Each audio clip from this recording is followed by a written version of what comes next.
সুপ্রিয় দর্শক শ্রোতা, স্বাগত জানাচ্ছি আরো একবার স্মাইল টিভির সরাসরি সংযোগে। আপনারা জানেন গতকাল রাত 1টার দিকে রাউজানের যুবদল কর্মী মানিক আব্দুল্লাহকে সন্ত্রাসীরা ভাত খাওয়ার সময় গুলি করে হত্যা করেছে। একটু আগেই এই মুহূর্তে তার লাশ চট্টগ্রাম মেডিকেল কলেজ হাসপাতাল থেকে ময়না তদন্ত শেষে নিয়ে আসা হয়েছে। এই মুহূর্তে তার লাশ বাড়িতে ঢুকাচ্ছে, আপনারা সেই দৃশ্য দেখতে পাচ্ছেন। এখানে তার পরিবার থেকে শুরু করে সবাই কান্নাকাটিতে একেবারে ভয়াবহ একটি অবস্থা সৃষ্টি হয়েছে। আপনারা দেখতে পাচ্ছেন, আমরা আপনাদেরকে সেই দৃশ্য দেখাচ্ছি। দেখতে পাচ্ছেন এখানে তার স্বজনেরা, তার পাড়া প্রতিবেশী, আত্মীয় স্বজন সবাই এসেছে। তার মরদেহ নিহত হয়েছে। আপনারা জানেন গতকাল রাত 1টার থেকে যুবদল কর্মী মানিক আব্দুল্লাহকে কে বা কারা 10 থেকে 15 জন রাতের আন্ধারে ভাত খাওয়ার সময় তাকে খুন করে, গুলি করে তার পায়ে, উরুতে, তার মুখে আমরা জানতে পেরেছি গুলি করেছে। সেই দৃশ্যটি আপনারা দেখতে পাচ্ছেন। তার লাশ ভেতরে নিয়ে যাওয়া হচ্ছে। চট্টগ্রাম মেডিকেল কলেজ হাসপাতাল থেকে ময়না তদন্ত শেষে তার লাশ এই মুহূর্তে তার নিজ বাড়ি ব্রাহ্মণহাটের কিছুটা উত্তরে গরিবুল্লাহ পাড়ায় তাকে নিয়ে আসা হয়েছে। আমরা সেই স্থান থেকে এই মুহূর্তে লাইভে এসেছি। আপনারা দেখতে পাচ্ছেন অসংখ্য পাড়া প্রতিবেশী, বাড়ির সবাই, এলাকাবাসী, আত্মীয় স্বজন সকলে এখানে এসেছেন। আমরা সেই দৃশ্যটি আপনাদেরকে দেখাচ্ছি। তার লাশ নিয়ে যাওয়া হচ্ছে এবং শত শত নারী পুরুষ এখানে জড়ো হয়েছে। আপনারা দেখতে পাচ্ছেন একেবারে কান্নার রোল সৃষ্টি হয়েছে। আপনারা দেখতে পাচ্ছেন, আমরা আপনাদেরকে দেখাচ্ছি।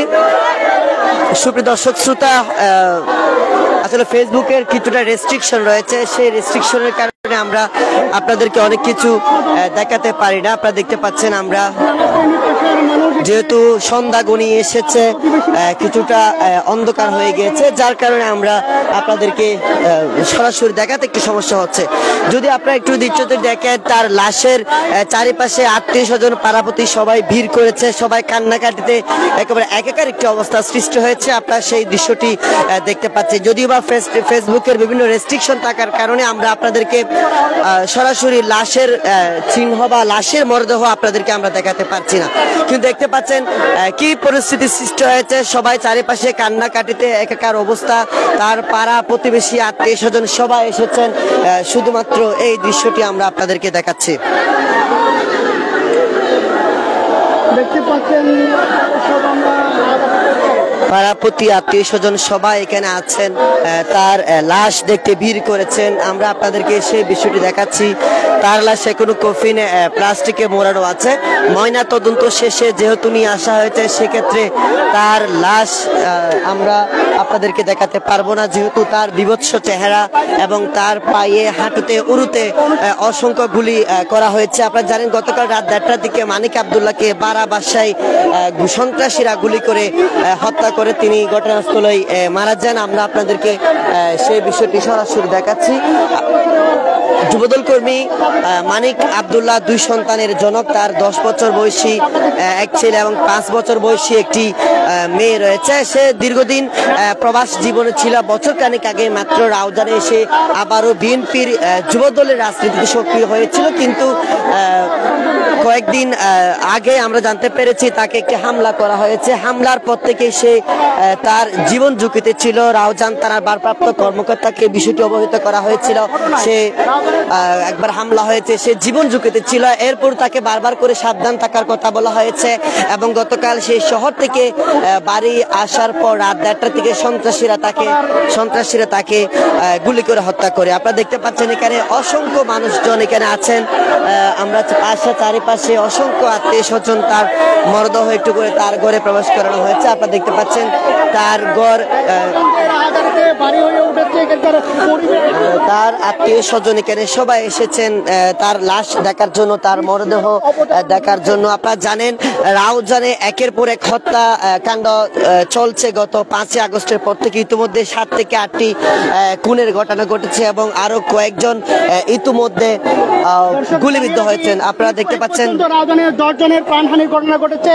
এর মধ্যে বিগত 5 আগস্ট সরকারের আপনারা দেখতে পাচ্ছেন এখানে অসংখ্য নারী পুরুষের আগমন ঘটেছে, যেহেতু তার লাশ একটু আগে নিয়ে আসা হয়েছে সেই কারণে তার লাশ দেখার জন্য এখানে চারিপাশে অসংখ্য নারী পুরুষ আত্মীয় স্বজন পাড়া প্রতিবেশী ভিড় করেছে। আপনারা দেখতে পাচ্ছেন, আমরা আপনাদেরকে সেই বিষয়টি দেখাচ্ছি। করা হয় এরপর শিকদার ইউনিয়নের মাওলানা আবু তাহের নামের এক ব্যক্তির লাশ সকাল থেকে উদ্ধার করা হয়।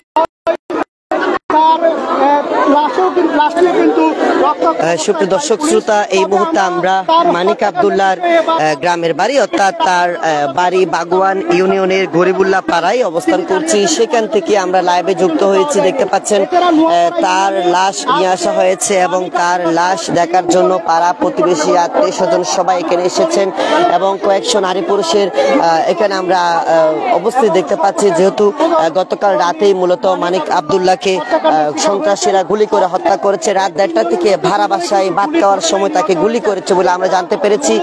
রাউজান তারা পুলিশ ঘটনাস্থল থেকে প্রায় 3টি গুলির কোষা উদ্ধার করেছে। এছাড়া কে বা কারা আসলে এই হত্যাকাণ্ড ঘটিয়েছে সেই বিষয়টি এখনো জানা সম্ভব হয়নি, যেহেতু তারা পালিয়ে গিয়েছিল মোটরসাইকেল বা রিক্সা অটোরিক্সা যুগে, সেই বিষয়টা আমরা জানতে পেরেছি। আমরা যদি একটু তার ফেসবুক আমরা দেখেছিলাম, তার ফেসবুকে কিন্তু বিভিন্ন দেশের বা তার বিভিন্ন রাজনৈতিক বিভিন্ন পোস্ট তিনি শেয়ার করেছিলেন। গতকালকেও তিনি একটি পোস্ট শেয়ার করেছিলেন।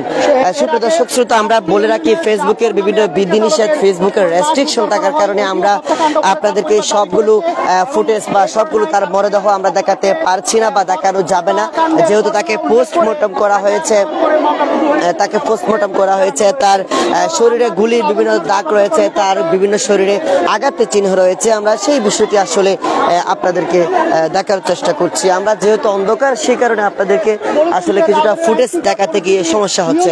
জন্য তারা যথেষ্ট চেষ্টা করে যাচ্ছেন, এরপরেও সুপ্রিয় দর্শক শ্রোতা, আমরা মানিক আব্দুল্লাহর বাড়ি থেকে তার লাশ যে নিয়ে আসা হয়েছে একটু আগেই, সম্ভবত রাতে তাকে দাফন করা হবে এবং আমরা সেই বিষয়টি আপনাদেরকে সরাসরি দেখানোর চেষ্টা করছি। আপনারা দেখতে পাচ্ছেন তার বাড়িতে অসংখ্য আত্মীয় স্বজন এসেছেন, পাড়া প্রতিবেশী থেকে শুরু করে তার বন্ধু বান্ধব সবাই এসেছেন। রাজনৈতিক হয়তো ব্যক্তিবর্গরাও গতকাল থেকে এখানে আসছেন, তার বিষয়ে খোঁজ খবর রাখছেন এবং সেই বিষয়টি মূলত আপনাদেরকে সরাসরি দেখানোর জন্য আমরা মানিক আব্দুল্লাহর বাড়িতে এসেছি। আমরা এই মুহূর্তে অবস্থান করছি মানিক আব্দুল্লাহর বাড়ি রাউজানের বাগওয়ান ইউনিয়নের গরিবুল্লাহ পাড়া গ্রামে। সেখানে তার মরদেহ একটু আগে নিয়ে আসা হয়েছে চট্টগ্রাম মেডিকেল কলেজ হাসপাতাল থেকে ময়না তদন্ত শেষে।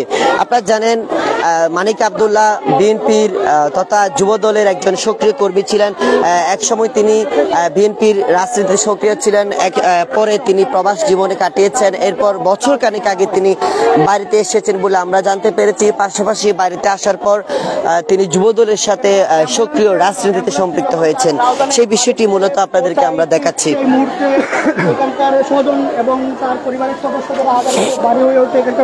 আপনারা দেখতে পাচ্ছেন এখানে আশেপাশে বাড়ির আশেপাশে সবাই এখানে আছেন, অনেকে এখানে দাঁড়িয়েছেন, তার এখানকার পরিবেশ পরিস্থিতি পর্যবেক্ষণ করছেন। অন্ধকার হয়ে যাওয়ার কারণে আসলে আপনাদেরকে আমরা সবকিছু দেখানো সম্ভব হচ্ছে না, সেই বিষয়টি আপনারা দেখতে পাচ্ছেন। আমরা যদি আপনাদেরকে চারিপাশের পরিবেশ দেখাতে চাই, অন্ধকার হয়ে গেছে। এ হচ্ছে মোটামুটি এখানকার পরিবেশ পরিস্থিতি। আপনারা জানেন রাউজানে আসলে একের পর এক 5 আগস্টের পর থেকে 8 থেকে 10 জনের প্রাণহানি হয়েছে, কয়েকজনকে গুলি করে হত্যা করা হয়েছে। এছাড়াও আরো কয়েকজনকে পাইয়া আটুতে গুলি করেছে, কিন্তু তারা প্রাণে বেঁচে যায়। এছাড়াও গত কয়েকদিন আগেও একজনকে হত্যা করে পাহাড়তলী এলাকার একজনকে হত্যা করে দিঘিতে ফেলে দেওয়া হয়েছে বলে অভিযোগ করা হয়েছে। এর আগে রাউজানের হলদিয়া কমরউদ্দিন জিকু নামে যুবদল কর্মীকে পিটিয়ে হত্যা করা হয়েছে। এছাড়াও রাউজানের নিরামিষপাড়ার সুটকি ব্যবসায়ী জাহাঙ্গীর আলমকেও জুমার নামাজে যাওয়ার সময় সন্ত্রাসীরা গুলি করে হত্যা করে। এছাড়া আরো একজন রাউজানের নোয়াপাড়ায় আরো একজনকে আসলে পিটিয়ে যুবলীগের একজনকে পিটিয়ে হত্যা করা হয়। এভাবেই রাউজানে 7 থেকে 10টি প্রাণহানির ঘটনা ঘটেছে। কোনোভাবেই আসলে এই প্রাণহানির ঘটনা এড়ানো সম্ভব হচ্ছে না। আপনারা জানেন রাউজান থানা পুলিশ প্রতি প্রতিদিনই আমরা দেখতে পাচ্ছি রাউজানের বিভিন্ন ইউনিয়নে গিয়ে তারা তদারকি করছেন, টহল দিচ্ছেন। এরপরও আসলে কেন এই প্রাণহানি বা এই হত্যাযজ্ঞের ঘটনা কমছে না, সেই বিষয়টি জনমনে প্রশ্ন আসছে। আমরা দেখতে পাচ্ছি চট্টগ্রাম সহ সারা দেশের মধ্যে রাউজান ইতিমধ্যে একটি আতঙ্কের এলাকা, আতঙ্কের জায়গা হিসেবে পরিণত হয়েছে, যেহেতু অন্যান্য স্থানে এইভাবে একের পর এক আসলে প্রাণহানি আর ঘটনা ঘটেনি। সেই কারণে আপনাদেরকে আসলে আমরা জানাতে চাই, রাউজানে এখনো পর্যন্ত পরিবেশ পরিস্থিতি দিনে দিন যেভাবে আমরা খারাপের অবস্থা দেখতে পাচ্ছি, প্রাণহানির ঘটনা ঘটছে, সেরকম আর চট্টগ্রামের মধ্যে অন্য কোনো এলাকায় বা অন্য কোনো উপজেলাতে এইভাবে ঘটছে না। আপনারা সেই বিষয়টি দেখতে পাচ্ছেন। আপনারা দেখতে পাচ্ছেন এখানে শত শত মানুষজন আসছেন, তারা তার এই যে মানিক আব্দুল্লাহকে দেখার জন্য আসছেন। আমরা সেই বিষয়টি আপনাদেরকে দেখাতে চাচ্ছি। মানিক আব্দুল্লাহকে তার ঘরের সামনে কাছারি ঘরে রাখা হয়েছে এবং তার ঘরের এখানে আমরা দেখতে পাচ্ছি বিভিন্ন স্থান থেকে, আশপাশে থেকে শুরু করে পাড়া প্রতিবেশী থেকে শুরু করে গ্রামের সবাই আসলে আসছেন তার মরদেহ দেখছেন। তার আত্মীয় স্বজনদের কান্নাই আহাজারিতে আসলে সবকিছু যেন একেবারে উলট পালট হয়ে যাচ্ছে। সবাই দেখতে পাচ্ছেন। আমরা তাকে জানাতে চাই, তার 10 বছরের একজন ছেলে রয়েছে, 5 বছর বয়সী একজন মেয়ে সন্তান রয়েছে। তাদের আসলে এই মুহূর্তের পরিবেশ পরিস্থিতি এমনটা আসলে কঠিন হয়ে যাবে, সেই বিষয়টি আসলে কল্পনার বাইরে ছিল। আমরা জানিয়ে দিতে চাই, যেহেতু সন্ধ্যা পার হয়ে যাচ্ছে, সেই কারণে আকাশও কিছুটা মেঘাচ্ছন্ন অন্ধকার হয়ে গিয়েছে। আপনাদেরকে এখানকার ফুটেজ আসলে কতটুকু ক্লিয়ার হচ্ছে আমরা জানি না, তার জন্য দুঃখ প্রকাশ করছি। আমরা বলে দিতে চাই, ফেসবুকের রেস্ট্রিকশন থাকার কারণে, বিধিনিষেধ থাকার কারণে মানিক আব্দুল্লাহর মরদেহ বা তার দেহাবশেষ দেখানো সম্ভব হচ্ছে না। তাকে তার বিভিন্ন স্থানে আসলে যেহেতু গুলির আঘাত রয়েছে, সে কারণে আসলে তার অবস্থা, তার সম্পূর্ণ পরিস্থিতি আমরা দেখানো সম্ভব হচ্ছে না। এই ছিল মোটামুটি রাউজানের বাগোয়ান ইউনিয়নের গরিবুল্লাহ পাড়া গ্রামের দৃশ্য। মানিক আব্দুল্লাহকে কিছুক্ষণ আগে চট্টগ্রাম মেডিকেল কলেজ হাসপাতাল থেকে ময়না তদন্ত শেষে তার লাশ বাড়ি নিয়ে আসা হয়েছে। আমি আরো একটু বলতে চাই, গতকাল রাত 1টার দিকে কে বা কারা মানিক আব্দুল্লাহকে গুলি করে হত্যা করে এবং তাদেরকে গুলি করার পর তারা পালিয়ে যায়। এ হচ্ছে মোটামুটি রাউজানের এই স্থানের এখানকার পরিস্থিতি। আমরা আবার যুক্ত হতে পারি এই বিষয়ে আপডেট জানার জন্য। ধন্যবাদ সবাইকে।